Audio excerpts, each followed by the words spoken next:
My dad works in B2B marketing, but I never really knew what that meant. Then one day my dad came by my school for career day and told everyone in my class he was a big ROAS man.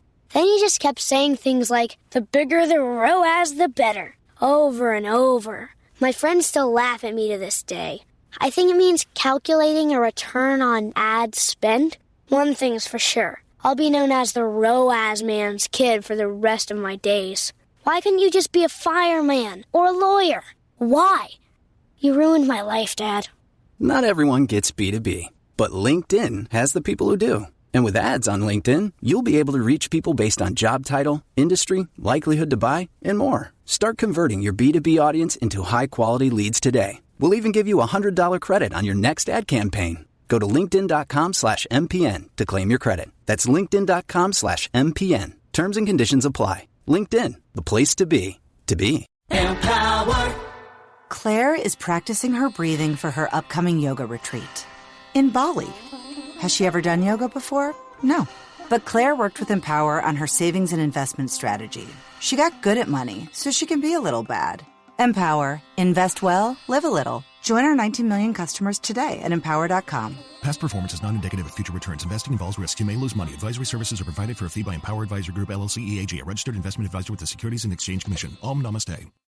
Welcome to the Space Marketing Podcast, where we look at marketing principles, strategies, and tactics through the lens of space. Hi, I am your host, Izzy House. Today, we will dive into how you can transform your coworkers into passionate brand ambassadors. You can supercharge their collaboration and ignite a culture that radiates excitement for your company. My guest today is Laura Smith, Marketing Manager at Benchmark Space Systems. So lift off in 3, 2, 1.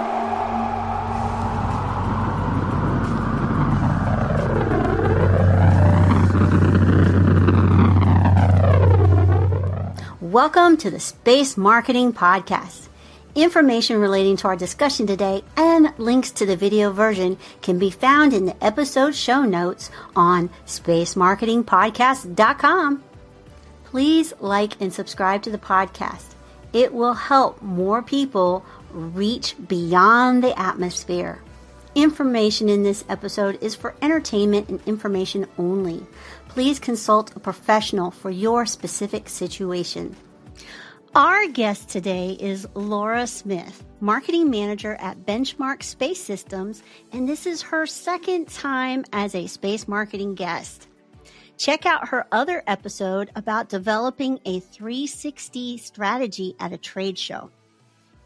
Today, we will dive into how you can transform your coworkers into passionate brand ambassadors, how you can supercharge their collaboration and ignite a culture that radiates excitement for your company and the space industry.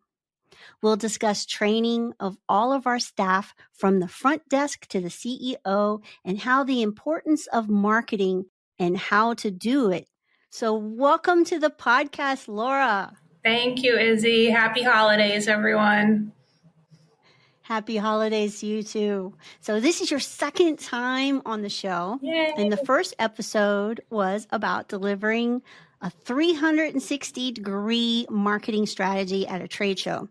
And during this interview, we touched slightly a little bit on training the engineers and the staff to help promote the company. And I love that concept. Since then, you have really dove into that direction, and I am very intrigued on what it is that you're doing, and I am excited to share this particular strategy with companies that just don't think about how to share marketing and how to share their company. I think it's a very valuable tool that most companies can do, and it's not that expensive. It just is a little bit of time. So let's quickly do the intros, and if you need more about the backstory, go to the other episode on the 360. And but we're going to touch on a little bit just to kind of get you a little bit familiar with Laura if you didn't get that episode. First, let's start off with what it is that you do. Yeah, so I'm the marketing manager for Benchmark Space Systems. So I'm part of the business development team, but a marketing team of one, essentially. And Benchmark is a full life cycle mobility partner. So we build propulsion systems, the hardware. We build the software that makes that easy to integrate and essentially autopilot your propulsion systems and the flight control avionics. But really the value add is that we are a partner with our mission partners or customers from day one. So the sooner we integrate with our mission partners and talk through the mission and the mission effect you're really trying to achieve, the more effective we can be to help with the ROI and make sure your mobility is dialed in and is doing exactly what you need it to do. Because we all know the dynamic space era is here, and the way that we've moved about in space is evolving so quickly. And things will need to change in terms of mobility and how we move around so that we have a sustainable infrastructure. So that's really what my team's passionate about, is keeping space sustainable, usable, dynamic for generations to come. And if I'm doing my job, they can all articulate that as well as I can. I like the term you used, brand ambassadors, because that's really what every individual on your team is an ambassador. Yes, every team. And it doesn't matter what position they are. If they are somebody that cleans the building and so they go talk to their friends about how miserable it is to work there, that is a brand ambassador for the other kind. You definitely want people to be happy where they work. You want them to be excited when they come into work, and you want them to be able to articulate what it is they do and what the company does, and be able to represent the company in a way that I don't want to say is controlled, but that is the party line. Consistent, perhaps consistent, aligned. Yes. Yeah, because really I saw developing these training programs as a two-way street. What you're saying about morale, essentially, and feeling like you're part of something greater. If your team doesn't understand why, it's very easy for the BD team is constantly in conversation with the market and the industry, and we're really dialed into how things are evolving and how we can support what's changing. But an engineer that's working on this one thing, they're working on this one project or this one component of that project, might not be aware.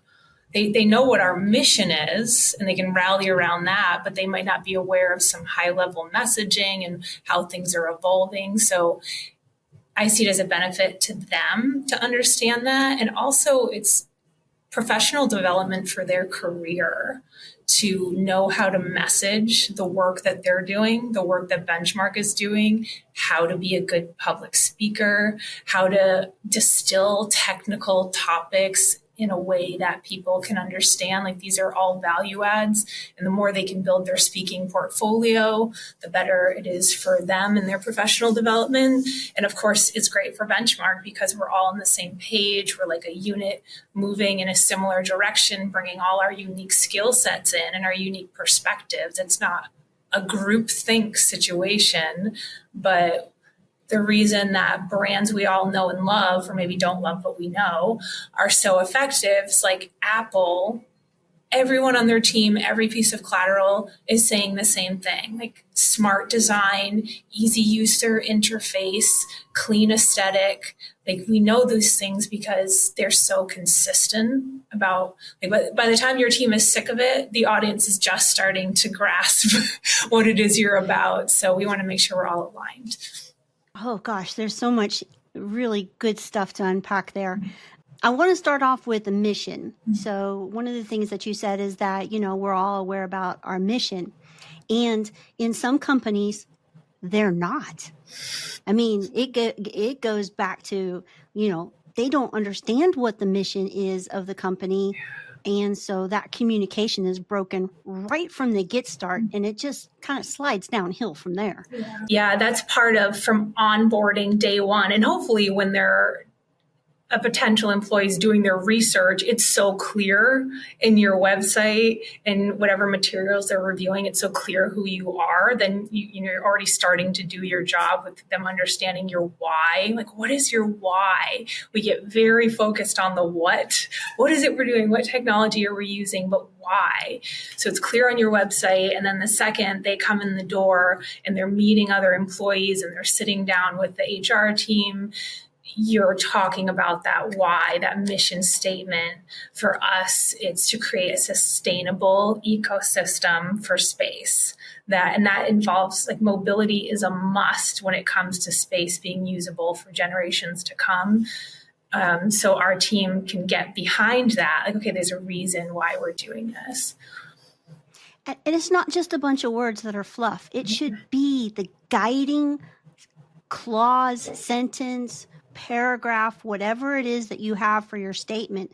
It should be the guiding light for your company, that if you're considering doing something, maybe it doesn't go into your mission statement, and then it's an easy decision after that. It's not part of our mission. So move on to something that is. Mm-hmm. I just like to touch back, because a lot of mission statements, they're just fluff and meaningless.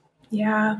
Yeah. And our team is really centered around using green propellants and alternative propellants. And we do our homework on that. We're not just saying that, like, is this really better? Is it superior to this? Is it at least comparable? And our team really has become the experts in that area, because they know that's important to us, that we solve for that.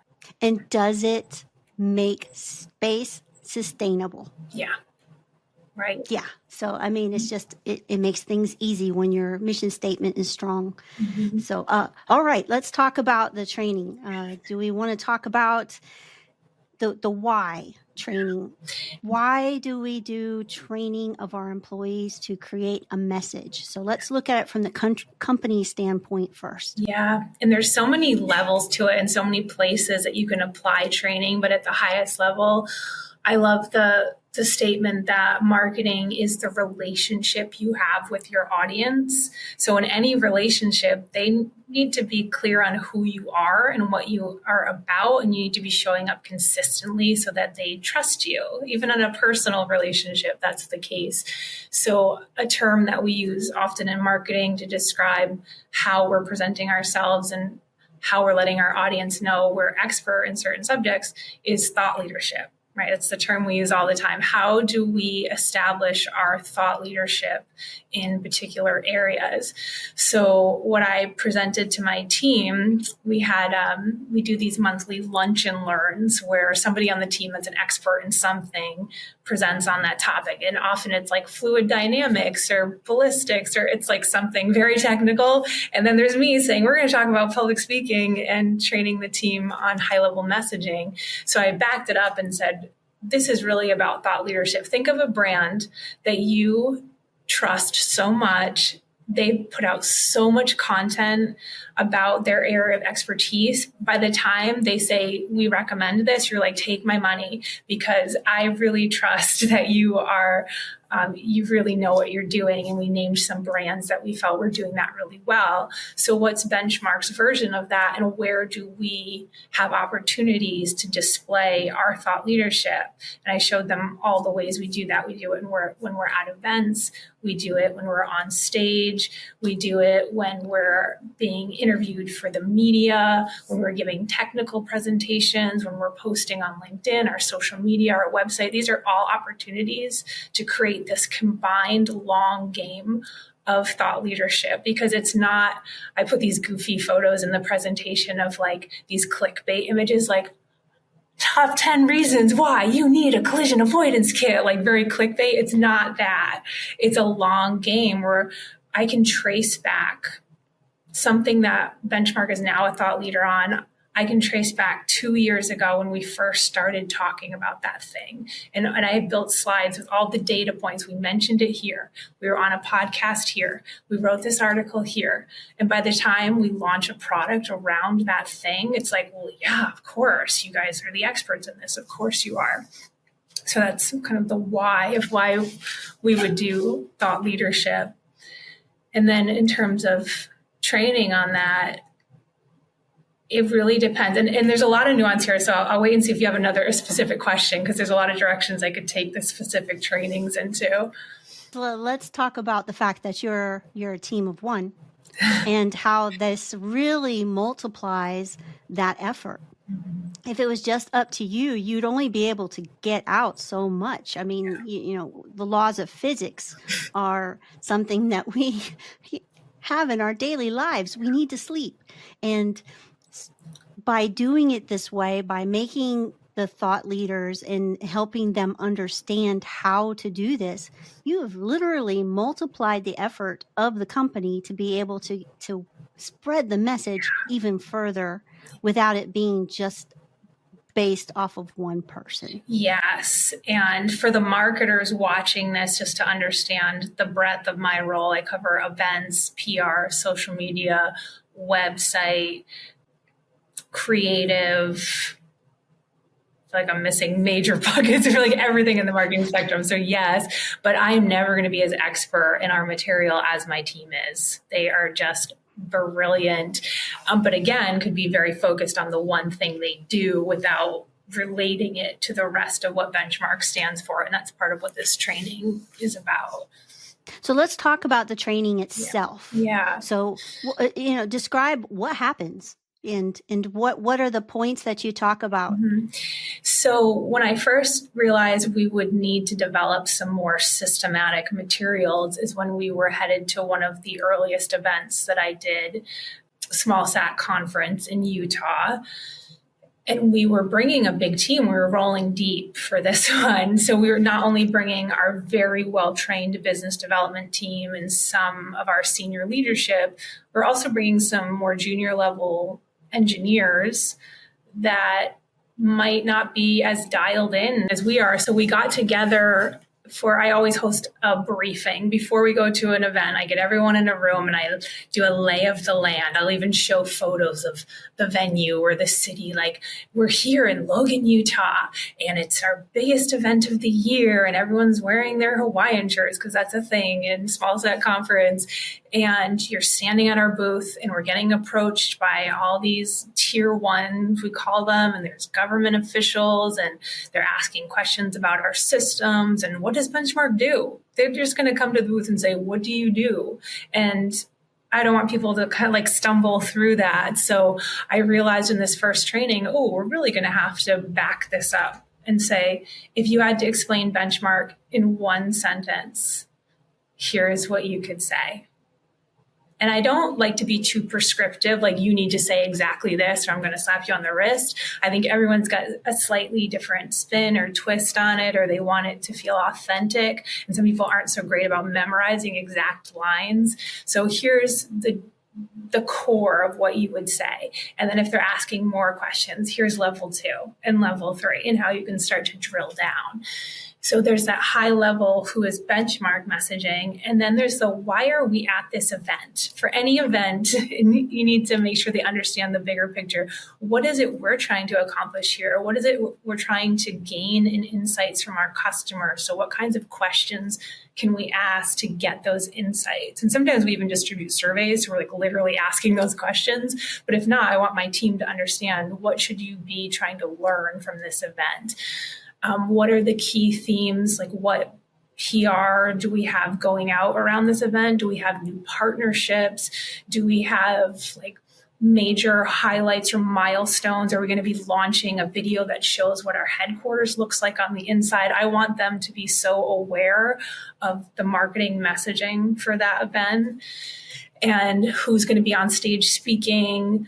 Are we doing like a side meeting or a hosted event where we want you promoting that? Are we running our mobility shuttle? So here's the route map. We want to make sure everybody knows how this works. So it's like high level down to the nittiest of grittiest details. And of course, like travel logistics and all that. So it started with these pre-event briefings, and it gave people a chance to ask questions. And based on their questions, I would refine the slides for next time. Okay, this is where people seem to get confused. And then we do a recap after the event where we get feedback on like, how did the booth layout work for everyone? Was the messaging clear? Did you keep getting questions about things that we thought were clear? Did people know what this image meant?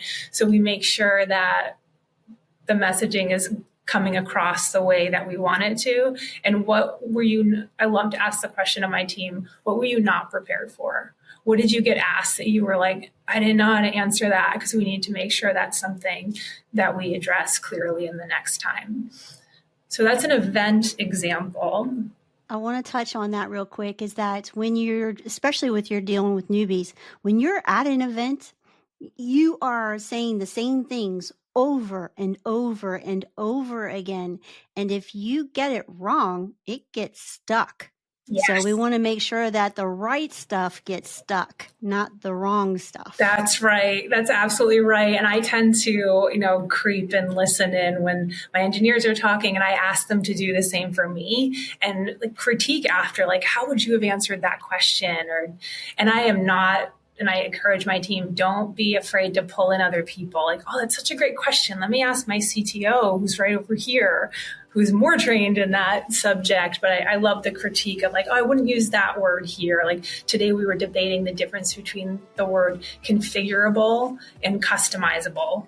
Which one do we use in which context? Those mean very different things. So that's how dialed in we get in on our usage. Hold on to your boosters. We will be right back with guest Laura Smith, Marketing Manager at Benchmark Space Systems, after the briefest message from our sponsors. Please like and subscribe to the Space Marketing Podcast so you don't miss a thing.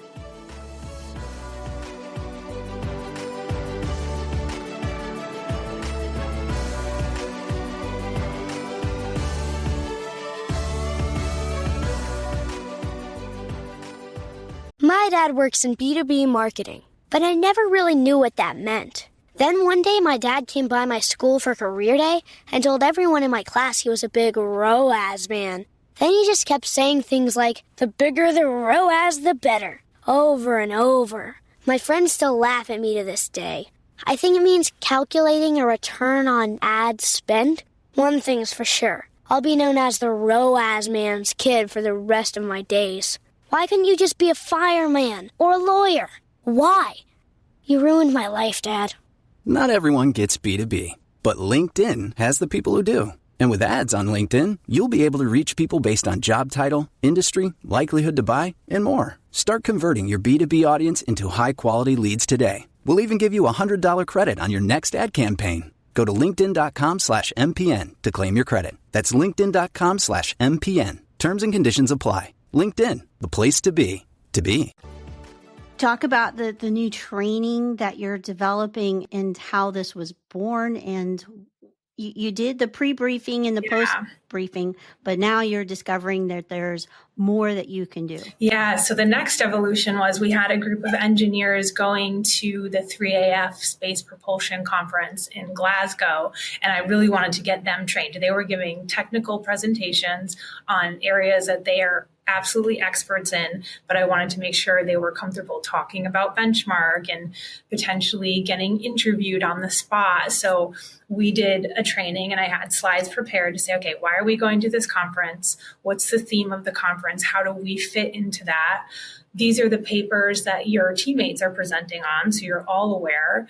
And then I talked about giving a presentation. What are some public speaking do's and don'ts and tips and tricks, talking with your hands, even if you feel like you're overdoing it, you're being a little bit more dramatic than you might be in person. It translates when you're in front of a group, especially when they've been listening to talks all day. A little bit of animation goes a long way. Now, be yourself. You don't need to step into a character, although I do recommend that too. Some people Beyonce has an alter ego that she adopts when she's nervous about public speaking that helps her step into this version of herself that's fierce. And I could go so deep if the team is into it. I can really get into the psychology of it. And I touch on that a bit.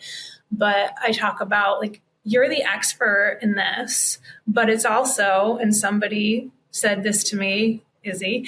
It's not about you. It's about your audience. And I made sure I used that. I used that in my training, that you're the expert. So be confident, but this is about how your audience is going to receive the information and how you can make a story out of the presentation. That's not just like these bullet points, these bullet points. So we talk about flow of a presentation, having a beginning, a middle, and an end.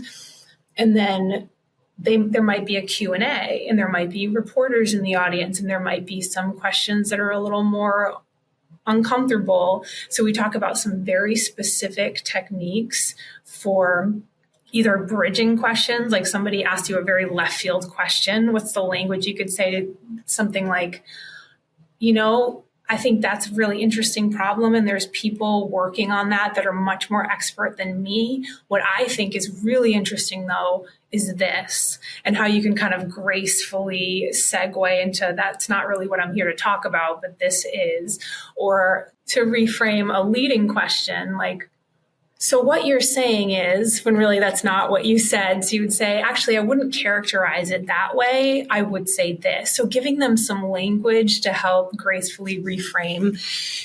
Their favorite part, though, was we have a mock Q&A. So here are some on-the-fly questions you might get about Benchmark.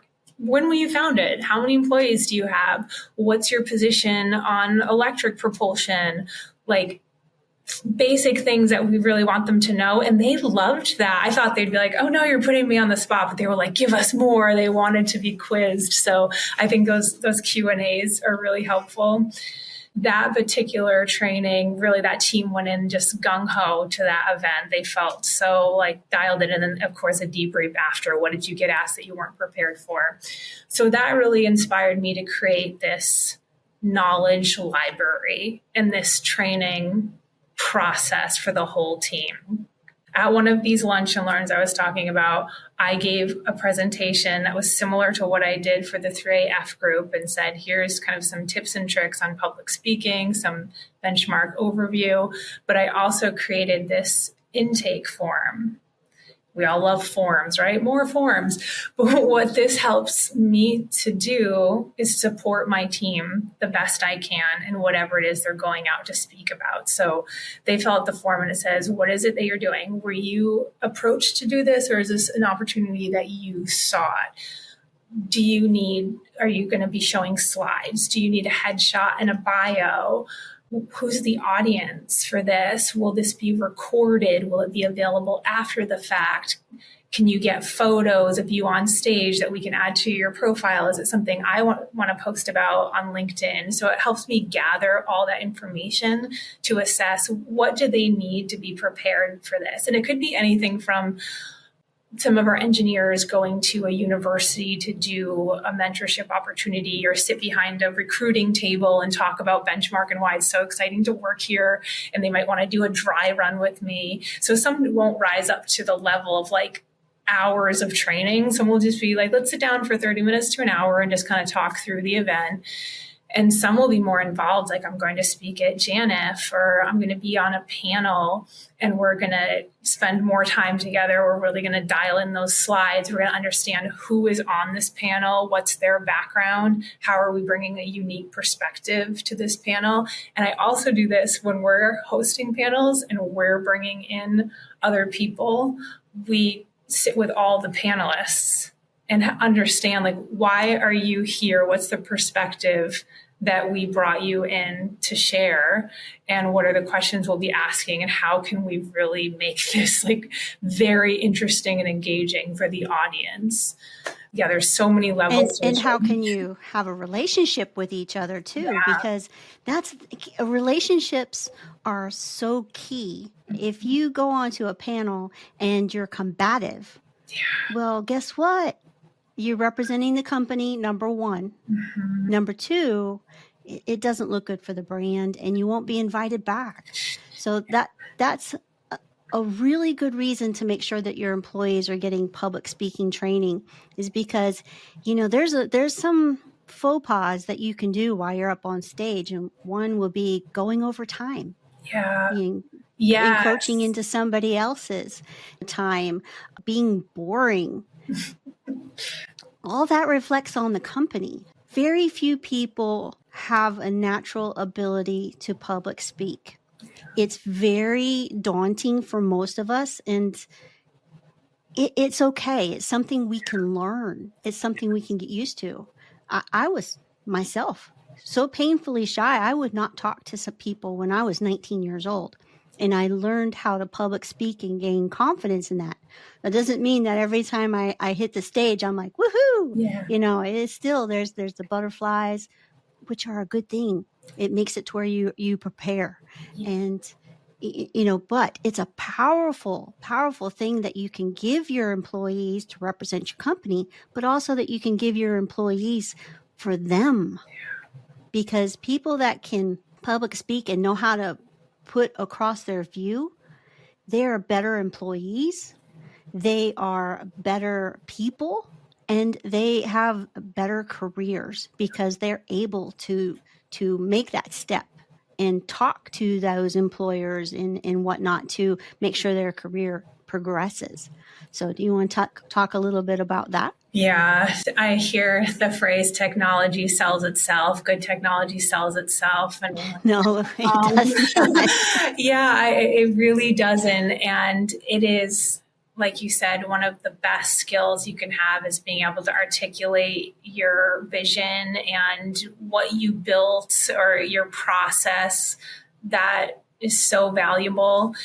And I love, different tips work for different people. So I'll offer some up. Just, you never know what's going to land. But an example of one that I've offered to my team is, like you said, those nerves are not necessarily a bad thing. And I'll tell myself before I get up on stage that the adrenaline you feel is what can carry you. And it's very similar to excitement. Nerves are very similar to I'm excited about this. I'm passionate about this. It's energizing. So instead of trying to calm your nerves, I used to try to take deep breaths and try to slow it down. For some people that works. I'm going to slow down my nervous system and try to regulate myself. But I find I ride that wave of energy and momentum, and that translates better. And then my passion comes across because nobody got into this field because they're there's a lot of passion in the space industry, and that will help connect you to your audience when they feel that passion.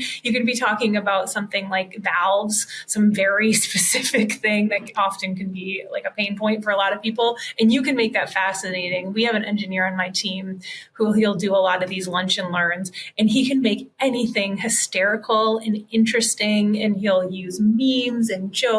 And that is a gift, and you don't need to be like him, but the more you can translate your ideas, the stronger it will be, for sure. Simon Sinek, he's a leadership person that talks about public speaking. I was listening to him, and he said something very interesting that I've brought with me my whole life, and that is the physical response to nerves is exactly the same as excitement. Yeah. The only difference is what we're telling ourselves it is. Yeah. So, are we telling ourselves, oh, I'm going to mess up, I'm going to be terrible? Or are we telling ourselves, this is fun?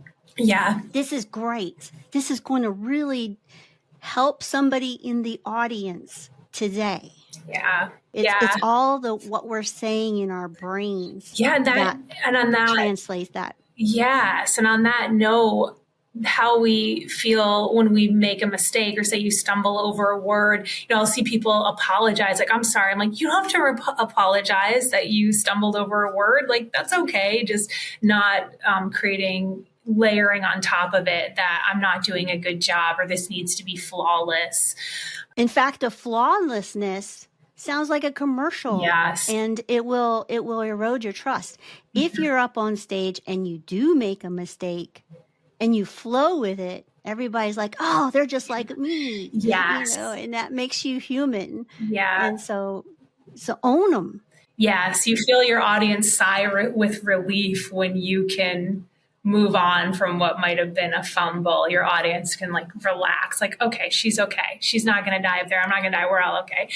I also tell my team that if you're really prepared, that helps with nerves. So that doesn't mean necessarily script out word for word. Some people really like to do that. They just want to memorize it. I never force anyone to do that because for me, I like to have general notes. But the more you feel prepared and you've kind of run through it in your head, that's going to help with the nerves and it will help with the filler words. So I tell my team, be okay with pauses. Be okay with taking a moment, especially when you're responding to a question, because we often use the ums and the likes to fill the silence, but we don't need to do that. You can also try like pinching yourself every time you say an to try to just bring awareness to doing it. So we can get really granular like that. And I make sure I have all these resources, all these presentations we develop with all these tips and tricks, all the benchmark messaging, all the imagery, a glossary of terms, even a glossary of acronyms, because oh my gosh, there are so many acronyms. It's all in this knowledge library that we built over time. So anyone going to give a presentation can access templates, can access the glossary. I've been building speaker PDFs. So if we have team members that I'm pitching for a speaking opportunity, we have their bio and their recent speaking events, what they're experts in, what they could talk about if that was relevant. So now I've created these little like one pagers for all my speakers. We have a template for that now. So it's like building this library we can resource from. And as events, that is so helpful, by the way, not just for your speakers, but it's helpful for the events that are bringing on those speakers. Mm-hmm. And everything that you can do to make a positive relationship and encounter just helps the company. They'll sit there and say, oh, we need a speaker. You know, Benchmark was pretty good last time. Let's see what they have. And I can imagine all the hundreds of inbound and applications that event organizers get for speaking opportunities. I can only imagine. So I try to think of it from their perspective. Like if I just have this one pager, here's a picture of this person. Here's a picture of them on stage. So you know they've been on stage before. Here's some podcast episodes you can check out to get a sense of their cadence and how they talk. I imagine that's really helpful on their end. And also if we're offering a panel, we'll say, we have people, we have contacts already. We can reach out to these people on your behalf and bring them in because we know they're thought leaders on these particular topics. So trying to take some of the legwork out of it for them. And let's touch a little bit on one of the things that we collaborated on that created an episode that I feel was very useful for me as well as for every marketer out there. And that was preparing for a speaker proposal. And, you know, what's going on behind the curtain when people are selecting speakers for their shows. Mm-hmm. I thought that was really insightful and it made a difference for me. And I work for events. So, and I didn't even know all this. I certainly tailored some of my approach based on that episode. Like, oh, that's a good tip. I'm going to incorporate that. And we were accepted to be on a panel at the next event I applied to. So thank you for that. I will have that link in the show notes so that you can go and see how to present your proposal for speaking. All right. We talked about how it's good for the company and we talked about how it's good for the employee. What do we have left to talk about? It's good for me as a marketer. Like you said, I'm a team of one, and the more empowered my team is to go out there and speak on our behalf, that just makes my job a lot easier. I know that they're dialed in. I know that they get it. And I, of course, always listen to their podcast episodes or their interviews after, or I sit in on the embargo with the journalists so I can give them feedback or I can ask questions. It's definitely two-way. I'm like, why did you say it like this? What did you mean by that? Or coach them on, this answer wasn't as succinct as it could have been. It was a little rambly. So let's see how we can dial it in. So all of that, they just get better and better every time. And the techniques that I shared with the team about kind of it's typically in the context of being interviewed by a journalist that might have a particular angle that they're focused on, but it might not be the same message that you are intending to get across.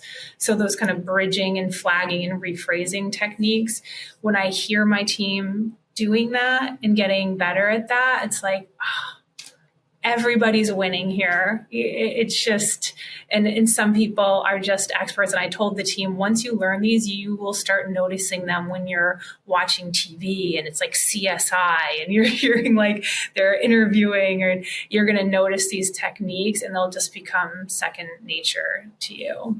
Absolutely. And one of the things I'd like to say is that once you know about the ums and the filler words, you hear it even on presidential speeches. You'll start to really focus in on those ums and you're like, wow, they say that a lot. Yes. You can't, there's a lot of things you can't unhear once you hear them.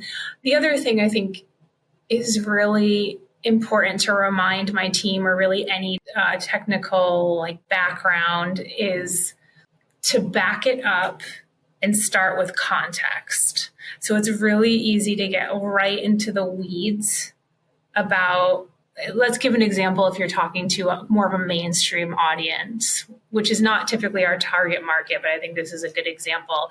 And you start talking about propulsion, and there's electric and there's chemical, and it's called a Hall effect, and it's called a high thrust with this much ISP. And they're like, they didn't even know that satellites had engines. And I say that in quotes because that's not what we call them, but they didn't even know satellites needed a way to maneuver. So, and now we're talking about ISP and they're just lost. So that's a more extreme example, but still, like, don't assume, even if the reporter is pretty knowledgeable, don't assume they know already what you're talking about. So start with context. Hi, we're Benchmark. We build propulsion systems. We offer CP and EP, and explain the difference and why that matters before you start getting into the weeds. Because I think just sometimes our brains, when you're so used to being technically detail focused, our brains are just wired for that. So it's a good reminder. Let's go back to you being a one person show. How do you prioritize what gets done? Because these are big rocks, but they're not something that normally is on the to-do list for most companies. And I want to say most companies, the ones that know marketing and have been doing marketing for decades versus the new companies that are having to do it in space. The majority of companies don't really think of doing this. Mm-hmm. And so you are adding that to your list, and that's a pretty big chunk when you're creating libraries and things like that. So how do you prioritize what gets done for the future and what gets done for the moment? Yes, it starts out of necessity. You have an event coming, you're bringing people that need more training. Even the most seasoned business development team member is going to need training on the messaging for that particular event. So often it can be time-based. Like, we need to step back and train so that we're not on the floor. Like, the time you might spend backtracking or unraveling something that was said that was not accurate is going to far exceed the time if you had just taken to train on it. So it can often be time-based. And that's one of the reasons I said, I'm going to give this company-wide presentation. It's going to give me a deadline to really put some time into that knowledge library and make sure that's in a good place and create this form. And now when I get the intake on the form, it's like, okay, now I'm going to dial in this type of training. And then I start to build templates over time that get reusable. So often time-based, but then just setting aside time intentionally, because I know it's going to save me time later and it's going to save my team time later. So I've chosen to prioritize it, and my team supports it because they're also aware and on board with how important it is. I love the lunch and learn. I want to go on to that real quick. Most companies do not have a lunch and learn. And one of the most challenging projects I ever did was I went in and I was doing a trifold brochure. It's a very simple piece, but it was encompassing the whole company, and most of the departments didn't know what the other departments were doing. And so they didn't even know some of them even existed. So it was a matter of going in and diving into those different categories to build it. So I love the fact that you have different entities training other entities in the company of what they even do. Yeah. Because some, if you're over here in HR, you may not know the difference between power and propulsion. Yeah. And that there is a very distinct difference. And so I love the lunch and learn. Plus, it brings them together and makes everybody support each other. Mm-hmm. And it gives you content. Yes. We love content. We're always scanning for content. We love the Slack easy channel. Content. Yeah. All the imagery on the Slack channels. I'm always scanning for what's interesting. What can we share? Because a lot of it we can't.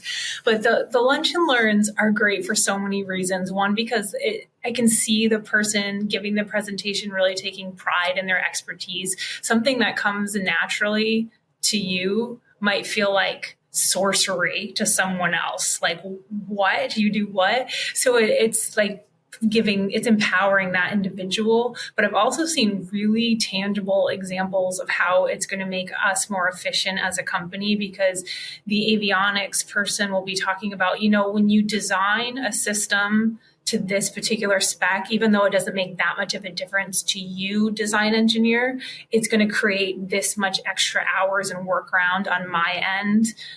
And you can see the light bulbs go off like, oh, I had no idea. I just did it that way because that was the default. So it's like, oh, okay, we can streamline this process by understanding the ramifications down the supply chain. So I've seen examples of that. My favorite part is what happens on the chat.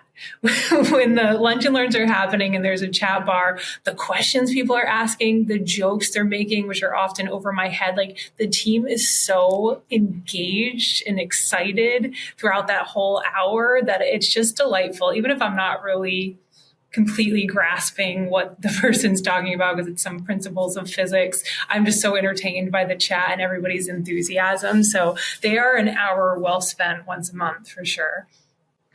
And another thing that may come out of it is that, where you were talking about how they may not realize that being designed a certain way was causing extra work.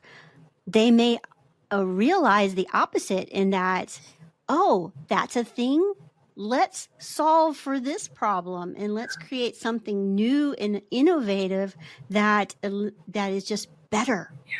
Yeah. And so it can fuel that as well. Yes, it just breaks us out of our silos. In the world of startups, process and documentation is everything in an industry that's changing so fast. And we no longer consider ourselves a startup. We've been around since 2017.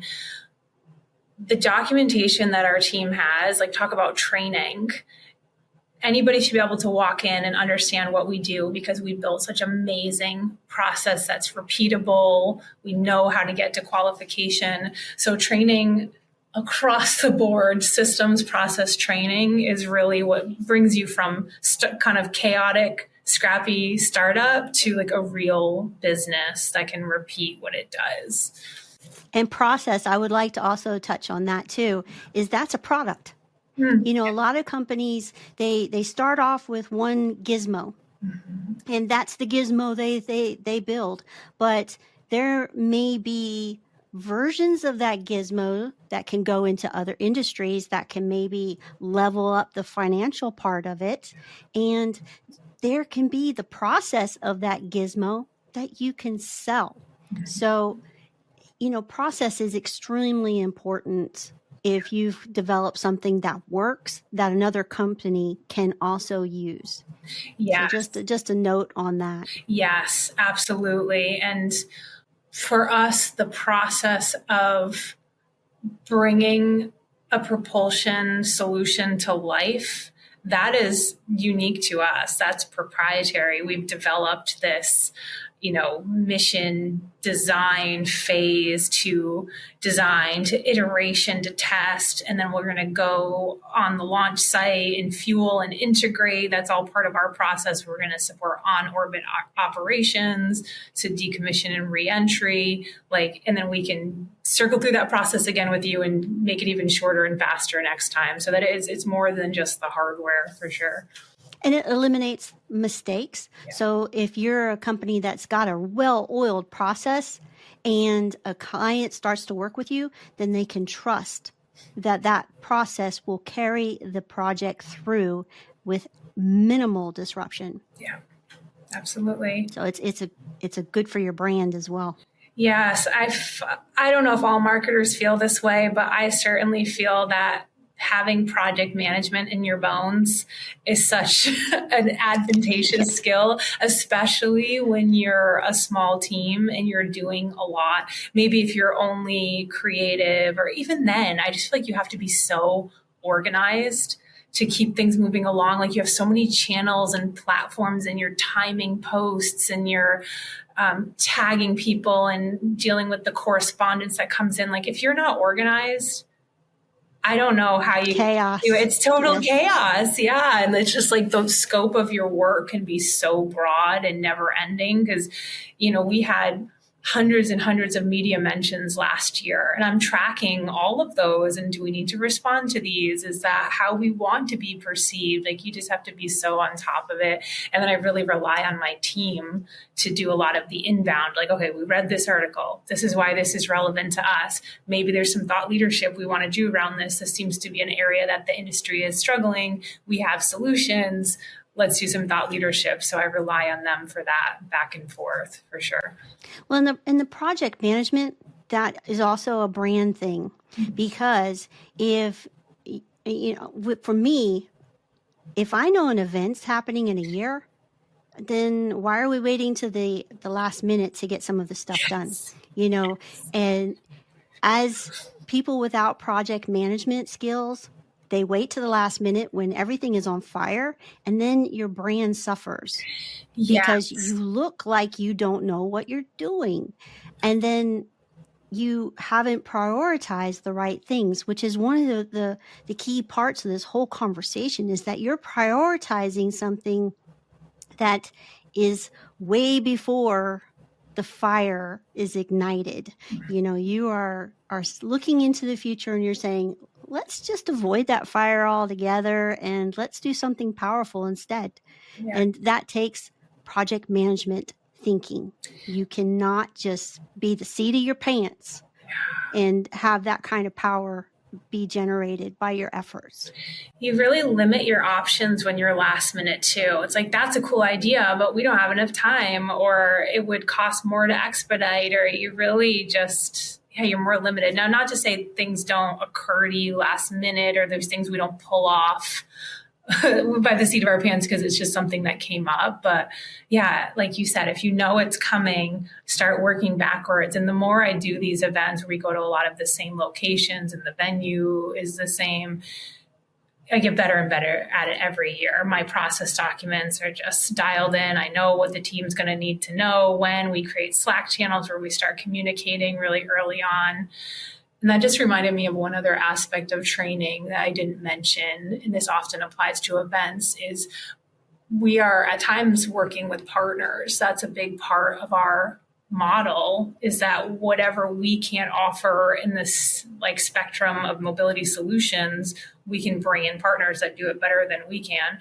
So there's a training aspect there of understanding the partner's technology. Like we might do a video call and have some questions for them, like help us understand why you do it the way that you do. I want my team to be able to speak to it almost as good as you can. And I say almost because when it gets really technical or really in the weeds, we're going to say, let's get on a call with this partner and let's do this together. We're not going to pretend we know it better than them, especially in the early days, but making sure the partner is comfortable with how we're talking about them. We're now representing them at an event, and we want to be sharing the messaging in the correct way.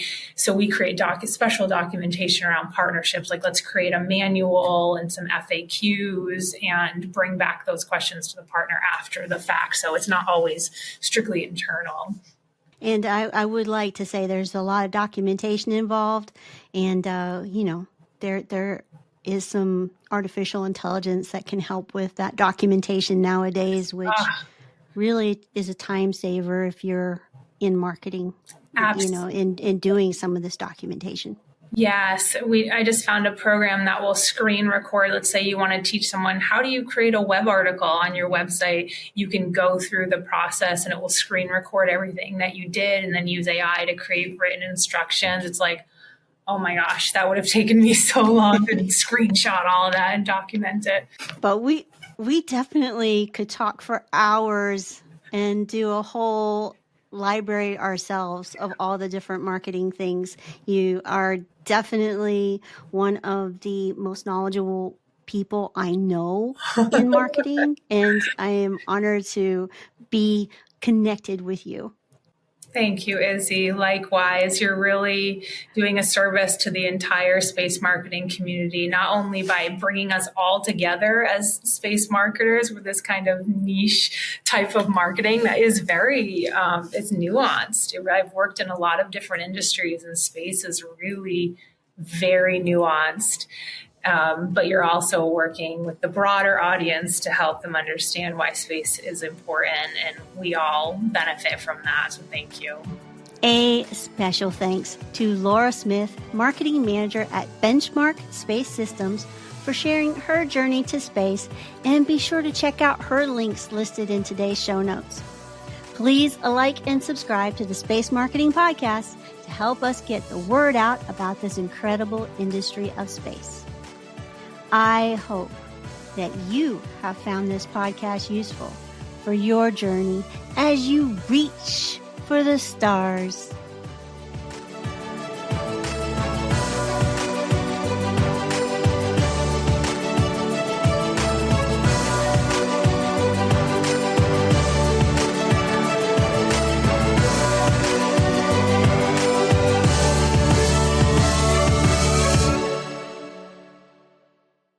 You may know you're listening to this show along the Marketing Podcast Network, but did you know there are other great shows on MPN to help your business? Robbie Samuels hosts the On the Schmooze podcast. Robbie, tell listeners what to expect from the show. Since 2015, I've interviewed entrepreneurs who overcame challenges to achieve success in their field or industry. Tune in to On the Schmooze to listen as I ask deep questions to elicit untold stories about leadership and networking. And where can people subscribe? Find the show at ontheschmooze.com or on marketingpodcast.net, or just search for it wherever you get your podcasts. You heard them. Go subscribe. This podcast is heard along the Marketing Podcast Network. For more great marketing podcasts, visit marketingpodcasts.net.